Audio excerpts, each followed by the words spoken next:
আমাদের এই 800 কিলোমিটার লম্বা এবং 600 কিলোমিটার চওড়া একটা দেশ।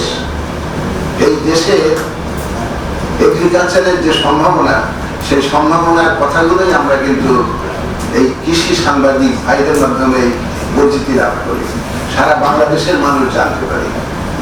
13 লক্ষ হেক্টর জমি শুধু সাউথে এক ফসলি জমি, 7 লক্ষ হেক্টর জমি পাহাড়ি জমি। এই যে 20 লক্ষ হেক্টরকে যদি আমরা কাজে লাগাতে পারি, যে প্রথম যখন এগ্রিকালচার ইউনিভার্সিটিতে ভর্তি হই, একটা কথা এগ্রিকালচার পড়তে গিয়ে খুব আমাকে উৎসাহিত করেছিল। একটা মোটা বইয়ে দেখেছিলাম, ভূমিকাতে লেখা ছিল, it is a wise saying that if a man goes without food for 24 hours, he will cry for food. But if this man goes without food for 48 hours, he will steal for food. But if this man goes without food for 72 hours, he will fight for food. So this is the importance of agriculture. আমাদের এই 800 kilometre লম্বা এবং 600 kilometre চওড়া একটা দেশ।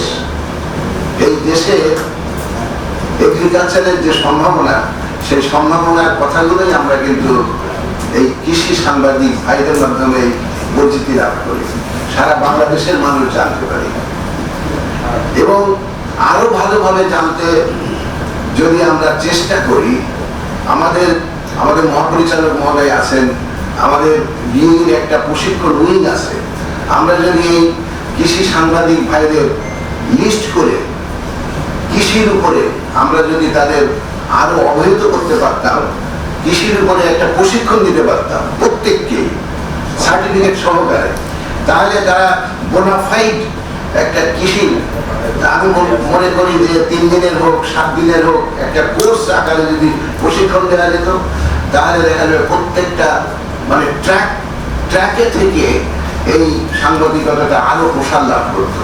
আমি বলবো যে আমাদের মহাপরিচালক মহোদয়কে যে বাংলাদেশের বিশেষ করে কৃষি সাংবাদিকতায় যারা জড়িত, তাদেরকে প্রশিক্ষণের ব্যবস্থা করে তাদেরকে আরো উৎসাহিত করা।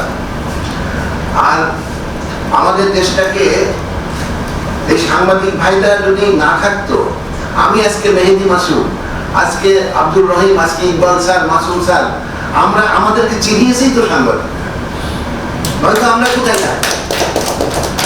আমরা যে কাজ করি, এই কাজের মাধ্যমে পরিচিতি লাভ করা খুবই কঠিন। এই জন্য আমি আপনাদের অন্তরের অন্তঃস্থল থেকে মানে আন্তরিকভাবে ধন্যবাদ জানাচ্ছি যে আপনাদের এই মহান পেশা আপনাদের যেন সব দিক থেকেই উৎসাহিত করে এবং ভালো থাকেন। আর আমি বলবো যে বাংলাদেশের উপর থেকে দেখলে যে এখনো পর্যন্ত অপার সম্ভাবনার দেশ বাংলাদেশ। 13 লক্ষ হেক্টর জমি শুধু সাউথে এক ফসলি জমি। এই 13 লক্ষ হেক্টরকে যদি আমরা 3 ফসলে রূপান্তর করতে পারি, আমাদের 7 লক্ষ হেক্টর জমি পাহাড়ি জমি, 5 লক্ষ হেক্টর পার্বত্য চট্টগ্রামে, আর 2 লক্ষ হেক্টর অন্যান্য পাহাড়ি এলাকায়। এই 7 লক্ষ এবং 13 লক্ষ, এই 20 লক্ষ হেক্টর, যেখানে আমাদের জমি আছে 81 লক্ষ হেক্টর, তার মধ্যে এই যে 20 লক্ষ হেক্টরকে যদি আমরা কাজে লাগাতে পারি, তা আমার মনে হয় যে আগামী 200 বছর বাংলাদেশের কৃষি ভবিষ্যৎ অনেক সম্ভাবনা দিয়ে টিকে থাকবে এবং কৃষির উপরেই আমাদের অনেক কিছু করার থাকবে। আমি বলবো এই নির্বাহী চেয়ারম্যান পার্কের এবং আমাদের মহাপরিচালক মহোদয়কে যে আমরা আরিফ জানেন যে এই পার্বত্য চট্টগ্রামে যে পাহাড়ি এলাকা মাত্র 3% আমরা এগ্রিকালচার নিয়ে আসতে পেরেছি। তাহলে বাকি জায়গাটার শুধু একটাই অভাব, সেটা হচ্ছে পানি। আমরা যদি মেগা প্রজেক্ট নিয়ে পানির ব্যবস্থা করে এই কৃষিকে চেঞ্জ করে দেওয়া যেতে পারে, কৃষির চেহারা অন্যরকম হয়ে যাবে। এই চেঞ্জ মেকিং এ আমাদের সাংবাদিক ভাইরা, কৃষি সাংবাদিক ভাইরা অবদান রাখবেন। যারা আজকে পুরস্কার পাইলেন, আমি চাই প্রত্যেকেই পুরস্কার পাবেন। এবং আমি দেখেছি যে কৃষি সাংবাদিকতায় আসলে আরিফ খুব ভালো কথা বলেছে, এত মেধাবী ছেলে, মানে আমাদের উৎসাহিত করে যে সমস্ত লেখা। আপনারা ভালো থাকুন।